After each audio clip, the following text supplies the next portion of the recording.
Nos últimos 10 a 15 anos, a China realizou uma das expansões de infraestrutura mais rápidas da história moderna.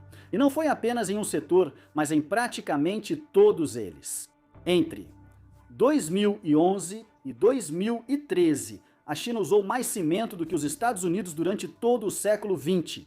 Esse único fato mostra a intensidade do esforço da China em infraestrutura, um movimento nacional que transformou o país em apenas uma geração. E quando você observa projetos dessa escala, tudo se resume a uma coisa: quanta experiência, planejamento e tentativa e erros são necessários para que as sociedades consigam construir assim? Agora, quando falamos sobre países modernos construindo em grande escala, a China provavelmente é o exemplo mais claro do que acontece quando esses sistemas se unem na vida real. No início dos anos 2000, a China não tinha uma rede ferroviária de alta velocidade de verdade. Hoje, ela tem mais do que o resto do mundo junto, com mais de 50 mil quilômetros de trilhos de alta velocidade. Agora, os trens cruzam o país, atingindo até 350 quilômetros por hora e conectando quase todas as grandes cidades. Em algumas regiões, eles substituíram completamente as viagens de avião. O mais impressionante não é só a quantidade de trilhos construídos, mas a rapidez disso. Veja a linha de trem-bala Pequim-Xangai. Ela tem 1.318 quilômetros de extensão. A construção começou em 2008. Os trens começaram a operar em meados de 2011, totalizando apenas 3 anos do início ao fim. Hoje, essa linha transporta mais de 100 milhões de passageiros por ano. Compare com o projeto do trem de alta velocidade da Califórnia, aprovado também em 2008. Ele cobre uma distância de cerca de 837 quilômetros entre São Francisco e Los Angeles. Mas depois de mais de 15 anos, a construção ainda está em andamento e o orçamento já ultrapassou 100 bilhões de dólares. No Reino Unido, o projeto HS2, que conecta Londres a Birmingham, pouco mais de 200 quilômetros, está em construção há anos e agora foi parcialmente reduzido devido ao aumento dos custos. Segundo o Banco Mundial, as linhas de alta velocidade na China custam entre 17 e 21 milhões de dólares por quilômetro, bem menos que na Europa ou Estados Unidos, onde podem passar de 50 milhões por quilômetro. Agora vamos falar sobre os metrôs urbanos. Em 2000, só algumas cidades chinesas tinham metrô. Hoje, mais de 50 cidades têm grandes sistemas de metrô em operação. Atualmente, a China tem mais de 11 mil quilômetros de rede ferroviária urbana em operação, mais do que qualquer outro país. De longe, o metrô de Pequim se tornou o maior do mundo, com quase 880 quilômetros de trilhos e mais de 430 estações. Xangai não fica muito atrás. Shenzhen, Chengdu, Guangzhou, todas têm sistemas maiores do que Nova York ou Londres. Mas, novamente, a questão não é só o tamanho, é o ritmo. Chengdu não tinha metrô antes de 2010. Em 2024, já tinha mais de uma dúzia de linhas. O sistema de metrô de Shenzhen passou de 0 para mais de 500 quilômetros em cerca de 20 anos. Essas são redes subterrâneas em grande escala, não bondes ou sistemas de VLT de superfície em cidades que a maioria das pessoas fora da China nunca ouviu falar. Lugares como Suzhou, Zhengzhou ou Hefei agora têm sistemas de metrô maiores do que Chicago ou Washington, D.C. Enquanto isso, a expansão do metrô em muitas cidades ocidentais tem sido dolorosamente lenta. Veja o metrô da 2ª Avenida de Nova York.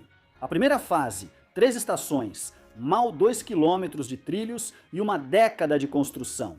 A um impressionante custo de 4,5 bilhões de dólares cada. No mesmo período, cidades chinesas como Nanjing podem ganhar 50 novas estações e 3 linhas. Agora, vamos falar das rodovias expressas modernas. No fim dos anos 1980, a China quase não possuía rodovias expressas modernas. A primeira, inaugurada em 1988, tinha só 18 quilômetros, avançando para os dias atuais. E a China tem a maior rede rodoviária do mundo, com mais de 190 mil quilômetros de rodovias expressas. Isso é mais que o dobro de todo o sistema interestadual dos Estados Unidos construído em mais de 60 anos. Só entre 2010 e 2020, a China adicionou cerca de 85 mil quilômetros de rodovias expressas. Para colocar isso em perspectiva, isso é mais do que os Estados Unidos construíram durante toda a era original de construção das rodovias interestaduais. Isso não se limitou a terrenos planos. As rodovias foram ampliadas para montanhas, desertos e planaltos de alta altitude. A rodovia expressa G30 percorre quase 4.400 quilômetros de Xangai até a fronteira com o Cazaquistão. A G45 vai de Daqing, no nordeste, até Guangzhou, no sul, por mais de 3.500 quilômetros. Os projetos de rodovias envolviam mais do que extensão, exigindo engenharia em outra escala para viabilizar essas conexões. A China construiu centenas de grandes pontes, algumas hoje recordistas mundiais. A ponte Hong Kong-Zhuhai-Macau tem 55 quilômetros de extensão, sendo parte ponte, parte túnel subaquático. Ela conecta 3 grandes cidades pelo delta do Rio das Pérolas e foi concluída em 9 anos. Um projeto de escopo semelhante em muitos países levaria o dobro do tempo se conseguisse aprovação. Na província de Guizhou, uma das áreas mais montanhosas da China, engenheiros construíram algumas das pontes mais altas do mundo. A ponte Beipanjiang, concluída em 2016, atravessa um cânion a 565 metros acima do rio lá embaixo. Isso é mais alto do que o Empire State Building e foi concluído em apenas 3 anos. Só Guizhou agora tem dezenas de superpontes. Compare com os Estados Unidos, onde novos projetos de rodovias costumam levar mais de uma década. Até ampliações básicas podem ter prazos estendidos devido a revisões ambientais, aquisição de terras e licenciamento antes do início da construção. A rede de rodovias da China agora alcança quase todos os condados do país. Mais de 99% das cidades com mais de 200 mil habitantes estão conectadas por vias expressas. Esse tipo de cobertura não existia há 15 anos, hoje faz parte do cotidiano. Vamos deixar as estradas e analisar como a China construiu dezenas de aeroportos, enquanto outros países enfrentaram dificuldades para construir apenas um. Entre 2010 e 2020, a China inaugurou mais de 60 novos aeroportos civis. Isso dá uma média de aproximadamente 1 a cada 2 meses. Ao final dessa década, o número total de aeroportos de transporte civil chegou a 241, e o plano não para por aí. A China tem como meta chegar a cerca de 450 até 2035. Compare isso com os Estados Unidos. O último grande aeroporto de conexão construído do zero, lá foi o Aeroporto Internacional de Denver, aberto em 1995. Desde então, os projetos de aeroportos nos Estados Unidos focam em reformas ou extensões de pistas, não em novos aeroportos. Na China, as principais cidades já operam 2 ou 3 grandes aeroportos. Cidades menores, que antes não tinham serviço aéreo, agora possuem terminais modernos e voos diretos para os centros econômicos do país. O Aeroporto Internacional Daxing de Pequim foi inaugurado em 2019, após menos de 5 anos de construção. Projetado para receber mais de 100 milhões de passageiros por ano, é um dos maiores e mais avançados aeroportos do mundo. Projetado por Zaha Hadid, o terminal tem conexões ferroviárias de alta velocidade sob o terminal e check-in totalmente automatizado. Além disso, temos o Aeroporto Internacional Chengdu Tianfu, que foi inaugurado em 2021. Esse projeto também foi do planejamento à operação em cerca de 5 anos. Até em regiões remotas como Tibete, Xinjiang e Mongólia Interior, a China construiu aeroportos em altas altitudes com logística difícil. O aeroporto da Ocheng Yading, em Sichuan, está a mais de 4.400 metros de altitude, sendo um dos mais altos do mundo, e foi inaugurado no prazo. Agora, vamos aos portos. A China agora opera 7 dos 10 portos de contêineres mais movimentados do mundo. Xangai, sozinha, ocupa o primeiro lugar há mais de uma década. Em 2024, movimentou mais de 49 milhões de contêineres. Isso é mais que o dobro do volume somado de Los Angeles e Long Beach, os portos mais movimentados dos Estados Unidos. Mas não é só Xangai, Ningbo, Zhoushan, Shenzhen, Guangzhou, Qingdao, Tianjin. Cada um desses portos movimenta mais de 20 milhões de TEUs por ano. e todos eles se expandiram rapidamente nos últimos 10 a 15 anos. A infraestrutura portuária seguiu as tendências globais, com navios cada vez maiores, alguns com mais de 20 mil contêineres. Os portos chineses aprofundaram seus canais, ampliaram os berços de atracação e construíram as conexões rodoviárias e ferroviárias necessárias para levar o fluxo de mercadorias ao interior. Ningbo Zhoushan, por exemplo, é atualmente o porto mais movimentado do mundo em tonelagem total, incluindo contêineres, matérias-primas, petróleo, carvão e outros. E segue ampliando sua capacidade, enquanto em outros lugares aprovações para novo terminal podem levar anos. Na China, expansões portuárias levam apenas 2 a 3 anos. O histórico de infraestrutura do país vai além do transporte. Ela também inclui uma das maiores e mais rápidas expansões de sistemas de energia já vistas. Vamos começar pela geração. Em 2021, a China concluiu a usina de Baihatan com uma capacidade total de 16 gigawatts. Agora é a segunda maior usina hidrelétrica do mundo, logo atrás de outro projeto chinês, a Usina das Três Gargantas. A construção da estrutura principal de Baihatan começou em 2017 e levou apenas 4 anos para ser concluída. Cada uma das suas 16 turbinas gera 1 gigawatt a mais do que a maioria dos reatores nucleares. E esse não foi o único projeto desse tipo. A represa Wudongde, no sudoeste da China, foi concluída na mesma época com mais de 10 gigawatts de capacidade. Essas represas são enormes, assim como a rede que as conecta. A transmissão de energia na China inclui algo que nenhum outro país fez nessa escala: linhas de ultra alta tensão. São rodovias elétricas capazes de enviar enormes quantidades de energia por milhares de quilômetros com perda mínima. Até 2025, a China já construiu mais de 40 mil quilômetros de linhas de transmissão de ultra alta tensão, o suficiente para dar a volta ao planeta. Algumas dessas linhas suportam até 12 gigawatts de eletricidade. Das províncias ocidentais como Xinjiang ou Sichuan até a costa leste, isso equivale a abastecer regiões inteiras com fontes de energia limpa localizadas a milhares de quilômetros de distância. Nenhum outro país tem um sistema comparável. Construir uma linha de transmissão de alta capacidade entre estados pode levar mais de 10 anos. Por barreiras regulatórias, a Europa enfrenta desafios parecidos. Essas linhas de longa distância ligam hidrelétricas e termoelétricas a carvão, apoiando a transição rápida para energias renováveis. A China agora instala mais painéis solares e turbinas eólicas a cada ano do que qualquer outro país. Na verdade, em 2023, ela adicionou mais energia solar do que toda a sua capacidade solar existente nos Estados Unidos. Até 2025, a China está no caminho para atingir sua meta de energia limpa de 2035 anos antes do previsto, incluindo mais de 1.200 gigawatts de energia solar e eólica combinadas. A expansão vai além da geração. A China também lidera em armazenamento de baterias em larga escala, redes inteligentes e infraestrutura para veículos elétricos.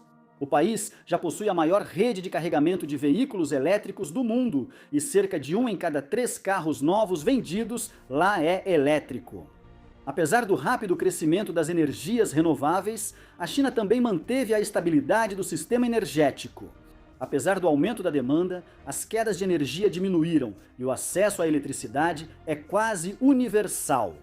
O que diferencia a China não é só a ambição, mas a execução. Os projetos vão da aprovação à operação muito mais rápido que na maioria dos países. Essa agilidade permitiu à China lidar com o crescimento econômico e a transição para energia limpa, sem esperar condições perfeitas. Além de estradas, pontes e linhas de transmissão, a China construiu cidades inteiras, já com infraestrutura digital integrada. Em 2020, mais de 500 cidades em toda a China foram designadas como cidades-piloto para projetos de cidades inteligentes. Isso inclui megacidades como Xangai e Shenzhen, mas também cidades de médio porte como Hangzhou e Suzhou. Esses projetos integram sistemas de dados, sensores e automação na gestão diária da cidade. Em Hangzhou, a cidade funciona com um sistema chamado City Brain, desenvolvido com a Alibaba. Monitora o tráfego com milhares de câmeras, ajusta semáforos em tempo real e agiliza rotas de ambulâncias em zonas piloto. Reduziu o congestionamento do trânsito em até 15%. Na cidade de Xangai, os serviços são totalmente digitalizados. Você pode reportar um poste de luz quebrado, pagar uma conta de serviços públicos e verificar o tempo de espera do metrô em um único aplicativo integrado. Os governos locais coletam dados de sensores, pagamentos móveis e serviços sociais para ajustar o funcionamento da cidade dia após dia, às vezes hora a hora. O reconhecimento facial é usado amplamente não só para segurança, mas também em pagamentos e transporte. Em certas cidades, basta passar por um scanner para embarcar no metrô. Sem bilhete ou cartão, só reconhecimento facial. Postes de luz são pontos Wi-Fi e pontos de ônibus exibem dados em tempo real. Alguns bairros têm lixeiras inteligentes que enviam alertas quando estão cheias, e enquanto outros países ainda estão fazendo projetos piloto, a China construiu isso em larga escala. Cidades como Shenzhen implantaram esses sistemas em distritos inteiros, não só em áreas de teste. Isso vai além de adaptar cidades existentes. Xiangan, uma nova área urbana ao sul de Pequim, está sendo construída praticamente do zero. Projetada como cidade digital desde o início, possui infraestrutura subterrânea para logística, trens de alta velocidade, energia inteligente, redes e gestão de tráfego em tempo real, já no projeto original. Construir rapidamente é diferente de repetir isso em todos os setores por mais de uma década. Como a China consegue? Eles começam com planejamento. A China não deixa a infraestrutura ao acaso. A cada 5 anos, o governo central lança um novo plano e a infraestrutura está sempre no centro dele. Esses planos definem metas nacionais, determinam quantos quilômetros de ferrovia devem ser construídos, cidades que precisam de metrô, locais para novos aeroportos e distribuição de energia. E diferente de muitos países, essas não são apenas sugestões, elas são seguidas. A Comissão Nacional de Desenvolvimento e Reforma, ou NDRC, atua como planejador central. Ela analisa propostas, aprova o financiamento e garante que rodovias, ferrovias e portos realmente se conectem em uma rede lógica. Essa estrutura de cima para baixo acelera as coisas, reduz a sobreposição e garante que os projetos certos tenham prioridade. Depois vem o financiamento. A China investe mais do PIB em infraestrutura do que quase todas as grandes economias durante anos de crescimento. Mais de 40% do PIB era destinado à formação de capital, grande parte disso em estradas, pontes e trens. A execução fica a cargo das empresas estatais. Essas empresas, como China Railway Group e China Communications Construction, não realizam apenas um projeto por vez. Elas atuam em diversos projetos ao mesmo tempo em várias províncias e outros continentes. Contam com escala, dezenas de milhares de trabalhadores, equipamentos próprios e cadeias de suprimentos exclusivas. Isso permite construir rápido e com menos custo. Para a ferrovia de alta velocidade, montaram fábricas ao lado da rota para os segmentos de ponte pré-moldados. Quando aeroportos tinham prazo nacional para inauguração, trabalhavam em turnos de 24 horas. Muitas vezes, equipes diferentes dentro dessas empresas competem no mesmo projeto. Trechos de ferrovia podem ser feitos por empresas diferentes, garantindo o progresso. O funcionamento depende do alinhamento político. Funcionários locais na China costumam ser avaliados por resultados visíveis, crescimento do PIB, entrega de infraestrutura e melhorias no padrão de vida. Isso cria fortes incentivos para tirar projetos do papel e a aquisição de terras, que costuma ser um obstáculo em outros lugares, acontece rapidamente. Na China, o Estado possui todas as terras urbanas e pode alterar o zoneamento delas e reatribuí-las. Apesar de levantar questões sobre realocação e justiça, isso evita que projetos fiquem anos parados por disputas judiciais.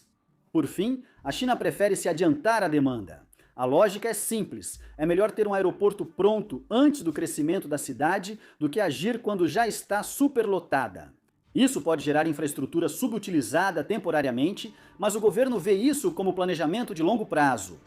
Planejamento, financiamento, velocidade e escala se unem para que megaprojetos saiam do papel e entrem em operação muito mais rápido do que em outros lugares. Em apenas uma geração, a China criou uma rede de infraestrutura que transformou como 1 bilhão e 400 milhões de pessoas vivem, trabalham e se locomovem. Ela ligou cidades remotas aos mercados globais e permitiu que absorvessem centenas de milhões de pessoas. Ela construiu estradas, ferrovias, pontes, aeroportos e sistemas de energia mais rápido que qualquer um. Esse legado aparece nos números e no dia a dia. Um fazendeiro em Sichuan pode levar suas colheitas ao mercado de um dia para o outro. Um estudante em Guizhou pode pegar um trem rápido para uma universidade a centenas de quilômetros de distância. Uma fábrica no interior da China pode enviar mercadorias para a Europa por portos e ferrovias modernas. Regiões inteiras que antes se sentiam deixadas para trás, agora fazem parte de uma economia conectada. Mas a lição aqui não é apenas construir rápido, é sobre coordenação, planejamento de longo prazo e sistemas integrados. É alinhar a infraestrutura à demanda futura, não só a atual, e aprender com acertos e erros. Nem todo projeto deu retorno. Mas, por enquanto, uma coisa é clara: nenhuma nação na história construiu tanto, tão rápido para tantas pessoas. O que você acha? Outros países deveriam construir assim ou esse modelo só funciona na China? Se seu país tivesse recursos, você gostaria disso? Deixe sua opinião nos comentários abaixo.